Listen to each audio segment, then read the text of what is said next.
All right, Allison, one more news story before we wrap it up. And now, the rest of the news with Allison Rosen. Kanye West and Al Sharpton dropped by the Occupy Wall Street protest today, and Mayor Michael Bloomberg told the demonstrators they are free to stay as long as they want. He said, quote, "The bottom line is people want to express themselves." That's just good mayoring. You guys hang out and shit in the park as long as you like. Don't worry about it. He's like a mayor/host. Mm-hmm. Which Bentley did Kanye pull up in, or did he take the Prius this time? His protest one. Okay. His protest Bentley. And Bloomberg went on to say, and as long as they obey the laws, so you guys are here to be here. You can stay as long as you want. People want to express themselves, and as long as they obey the laws, we'll allow them to. If they break the laws, then we're going to do what we're supposed to do, enforce the laws. And then he said that he thinks that part of the reason people have stayed so long is because of the weather. It's good weather right now. Yeah, we need a good sleet storm. Mm-hmm. Break up that posse. And Al Sharpton broadcast his radio show from the scene, and he said, quote, "We are here today because we agree 1% should not be controlling the nation's wealth. These are regular people trying to feed their families, trying to pay their rent and mortgages, trying to survive." And then there's also other movements all over the country. There's Occupy Fort Collins, Occupy Fort Myers, Occupy Fort Worth. Not just Fort cities. How about you occupy a fucking name tag and a vest and get a gig? That would be I would like you to occupy a hairnet and name tag and get a fucking job and start paying some goddamn taxes. This whole thing can be distilled down to the bathroom, which is, these guys all have to use the bathroom, but they go into Burger King and they want to use the bathroom, and then they're shitting up the toilet, but they're not buying any food at the Burger King, and Burger King's like, we don't build our franchises as shit houses. You actually have to come in and buy something. That's how it works. We need some of our burgers in your shit. And we don't believe in the animal hostility, man, and we don't believe in... Right, but here's the thing. Under your plan, there will be no bathrooms because businesses will go, fuck it. They like making money. Mm-hmm. That's how it goes.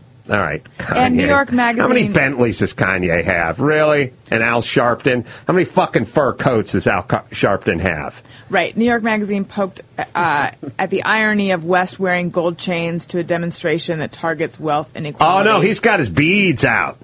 Those are his... Mardi Gras beads? He's keeping it real. No, he's got his flannel and his beads on. Yeah, he's got his... I'm down. He's got his hurdy-gurdy man beads on, not his normal, triple platinum bullshit bling. Protest beads. Yeah. Mm-hmm. And alongside him was hip-hop impresario Russell Simmons, whose net worth is about $340 million. Right. Yeah. Yeah. So they're the 1%. Russ. Well, go ahead, Russ and Kanye, start paying more in taxes, man. Just the two of those guys are the 1%. Is that what you're saying? Mm-hmm. Yeah. Yeah. Pretty much. Yeah, listen, it's basically like this. This is a big old Viking ship, and there's 100 people sitting with oars in their hand, and about 5 of them are rowing, and there's 95 that are sitting on their ass, and they have a problem with the 5 guys that are rowing.